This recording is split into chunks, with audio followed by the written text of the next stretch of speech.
1,618033988, etc., etc.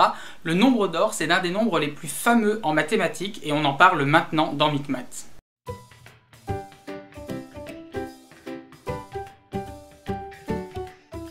Mais au fait, à quoi ça tient la célébrité d'un nombre en mathématiques? Qu'est-ce qui fait qu'un nombre, a priori totalement ordinaire comme les autres, va d'un seul coup se retrouver propulsé par les mathématiciens au rang de nombre d'or? C'est principalement dû au fait qu'on le retrouve dans différents contextes. Dans cette vidéo, je vous propose de faire un petit tour d'horizon de plusieurs domaines des mathématiques qui, à première vue, semblent n'avoir aucun rapport les uns avec les autres et qui pourtant possèdent tous le point commun d'utiliser le nombre d'or. Et du coup, le nombre d'or va révéler des liens cachés qui existent entre ces différents domaines.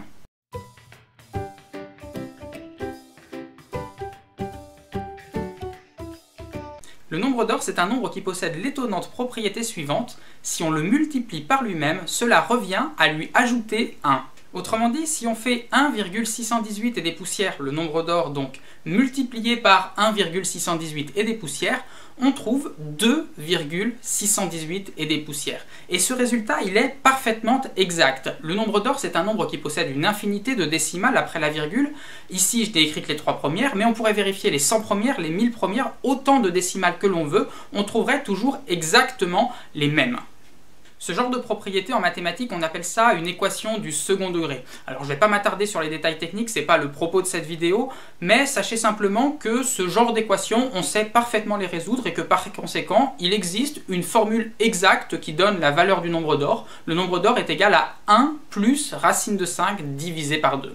Et puis pour en finir avec les notations, il faut aussi savoir que le nombre d'or, on le désigne habituellement avec la lettre grecque phi. On a donc phi qui est égal à 1 plus racine de 5 divisé par 2 qui est environ égal à 1,618. Géométriquement, la propriété du nombre d'or, elle peut s'interpréter de la façon suivante. Prenez un segment de longueur 1 et multipliez-le par phi.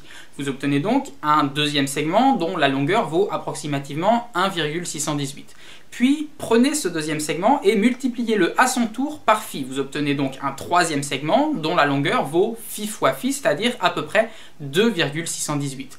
La propriété du nombre d'or, elle s'exprime donc alors en disant que la somme des longueurs des deux premiers segments, 1 plus phi, est égale à la longueur du troisième segment, phi fois phi. Remarquez d'ailleurs qu'il n'est pas obligatoire de partir d'un segment de longueur 1 pour que cette propriété soit vraie. Tout ça, c'est juste une histoire de proportion. Donc vous pouvez partir d'un segment de n'importe quelle longueur au départ. Si vous le multipliez par phi une première fois, puis une deuxième fois, eh bien, la somme des deux premiers segments sera toujours égale au troisième.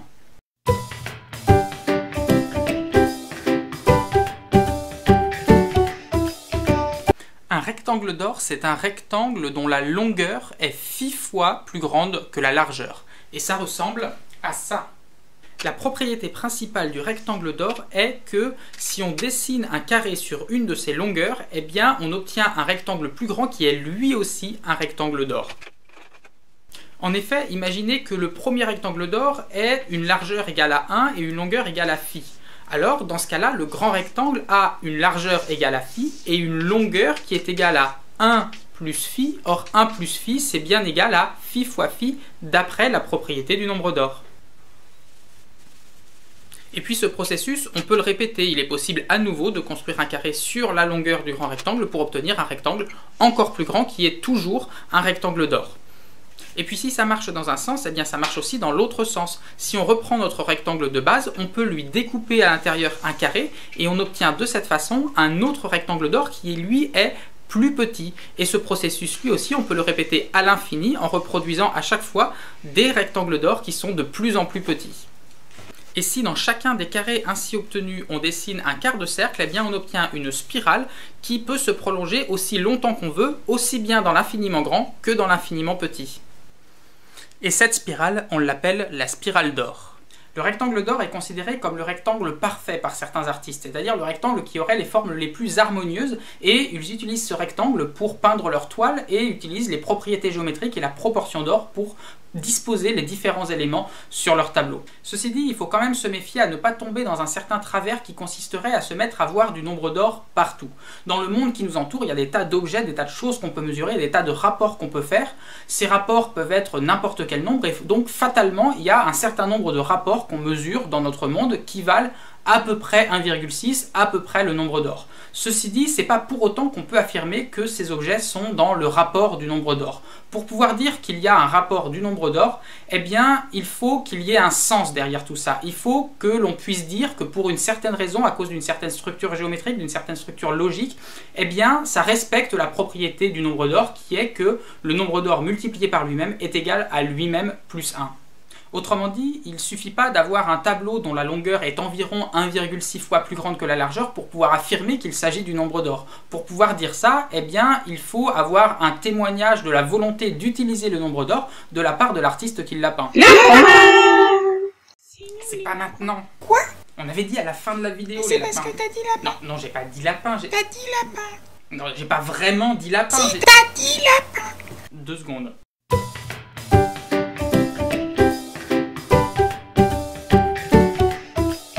On reste dans la géométrie quelques instants parce que le nombre d'or, il intervient dans l'étude d'une autre figure qui est le pentagone régulier. Dans un pentagone régulier, les diagonales, qui sont 5 au total, sont toujours π fois plus grandes que les côtés du pentagone. Pour cette raison, si vous découpez un pentagone régulier en 3 triangles par 2 de ses diagonales comme ceci, vous obtenez au centre un triangle isocèle dont les 2 côtés égaux sont π fois plus grands que la base. Ce triangle-là, on appelle ça en mathématiques le triangle d'or. Et sur les 2 côtés du pentagone, il reste 2 triangles qui sont eux aussi isocèles, mais cette fois, c'est la base qui est π fois plus grande que les 2 côtés égaux. Et ces triangles-là, on les appelle des triangles d'argent. Le triangle d'or et le triangle d'argent, ils sont absolument fascinants parce qu'ils sont à la base de ce que l'on appelle les pavages de Penrose, du nom du mathématicien Roger Penrose. Il est possible de remplir entièrement un plan uniquement à partir de ces 2 formes de base, le triangle d'or et le triangle d'argent, et ces pavages-là, ils sont incroyables parce qu'ils sont apériodiques, c'est-à-dire qu'ils ne possèdent aucune structure qui va se répéter, comme ça peut être le cas par exemple pour des pavages faits à base de carrés ou d'hexagones. Le plan, il est infini, et pourtant, où que l'on se place, où que l'on aille sur ce plan, on trouve toujours des structures nouvelles. Les 2 pièces de base que sont le triangle d'or et le triangle d'argent vont toujours générer des nouvelles formes et des nouvelles structures. Tout ceci, c'est très beau, mais ça peut aussi avoir une vraie utilité concrète. Par exemple, ce que l'on appelle les quasi-cristaux, ce sont des matériaux dans lesquels les différentes molécules sont agencées selon des pavages apériodiques très semblables aux pavages de Penrose. Plus généralement, le nombre d'or, il va intervenir dans l'étude de tous les objets géométriques qui font intervenir des symétries d'ordre 5 ou des pentagones. C'est le cas par exemple du ballon de foot sur lequel on a des pentagones, mais aussi de structures architecturales telles que la géode.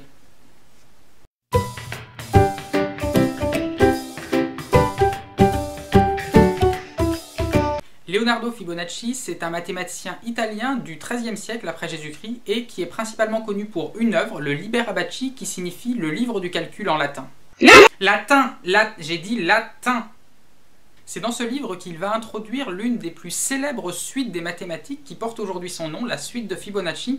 Et cette suite, il s'en sert pour étudier la croissance d'une population de lapins. La croissance d'une population de lapins. C'est à vous. Fibonacci s'intéresse à l'accroissement d'une population de lapins qui évolue de la façon suivante. Au premier mois, il dispose uniquement d'un couple de lapins qui vient de naître. Seulement, les lapins ne commencent à se reproduire qu'à partir du 2e mois après leur naissance, donc le 2e mois, il n'y a toujours qu'un seul couple de lapins. Le 3e mois, en revanche, notre premier couple donne naissance à un 2e couple de lapins. Le 4e mois, notre premier couple donne à nouveau naissance à un autre couple de lapins, mais notre 2e couple est encore trop jeune pour donner naissance à d'autres lapins. Donc, le 3e mois, nous avons seulement un autre couple de lapins qui apparaît. Le 4e mois, les 2 premiers couples qui sont nés sont assez vieux pour pouvoir donner naissance à d'autres couples. Donc, on va avoir 2 couples de lapins qui vont naître. En revanche, notre 3e couple, lui, est encore trop jeune, donc ne va pas donner naissance à de nouveaux couples. Donc, le 5e mois, on se retrouve avec au total 5 couples de lapins. Si on observe le début de cette suite un peu attentivement, on peut se rendre compte que à chaque fois qu'on additionne 2 termes consécutifs, on obtient le terme suivant. Par exemple, 1 plus 1 est égal à 2, puis 1 plus 2 est égal à 3, 2 plus 3 est égal à 5. Et cette règle de calcul, elle est parfaitement logique, parce que quand on y pense, comment se calcule le nombre de lapins un certain mois? Eh bien, le nombre de lapins un certain mois, il est déjà égal au nombre de lapins le mois précédent puisque tous les lapins du mois précédent sont encore là, plus le nombre de naissances. Or, le nombre de naissances, ça correspond au nombre de lapins qui sont assez vieux pour pouvoir donner naissance, donc ça correspond au nombre de lapins qui étaient déjà là 2 mois avant. Cette règle, elle nous permet de calculer facilement ce qui va se passer dans la suite. Le 6e mois, il va y avoir 5 plus 3 égale 8 couples de lapins. Le mois encore suivant, le 7e mois, il va y avoir 8 plus 5, donc 13 couples de lapins, etc., etc.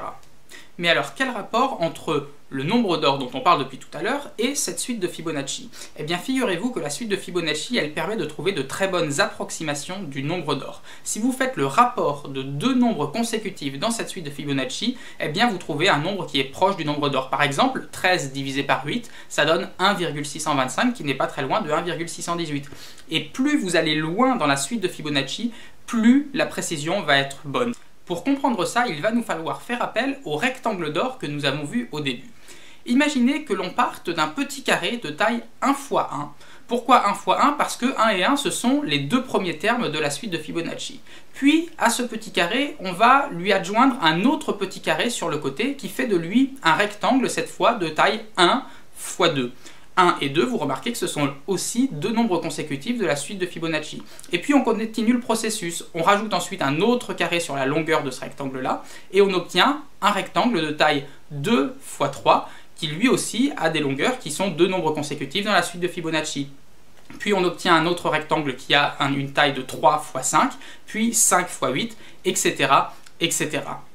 Et vous voyez que cette construction-là est exactement identique à celle que nous avons faite tout à l'heure pour le rectangle d'or. Donc ces rectangles-là, qui ne sont pas des rectangles d'or, puisque le rapport de leur longueur et de leur largeur n'est pas exactement égal au nombre d'or, mais s'en rapprochent de plus en plus. Et ceci, ça explique pourquoi les rapports de 2 nombres consécutifs dans la suite de Fibonacci se rapprochent de plus en plus du nombre d'or. Et du coup, le nombre d'or se retrouve impliqué dans tous les domaines où l'on retrouve la suite de Fibonacci. Et il y en a beaucoup. En dehors du premier exemple des lapins qu'avait donné originellement Fibonacci, on retrouve cette suite également dans le nombre de spirales qu'il y a sur un ananas, mais aussi sur le nombre de façons qu'il y a de monter les marches d'un escalier, et dans un tas d'autres exemples en mathématiques. Bref, vous l'aurez compris, le nombre d'or c'est un peu un nombre hyperactif que l'on retrouve dans plein de domaines différents en mathématiques. Si cette vidéo vous a plu, surtout partagez-la avec un maximum de gens. Pensez aussi à vous abonner à ma chaîne et à me suivre sur les réseaux sociaux. Et nous, on se retrouve bientôt pour de nouvelles aventures mathématiques. Non, c'est Judy, il faut pas parler trop fort, sinon on va le réveiller. Qui ça? Ben, le nombre.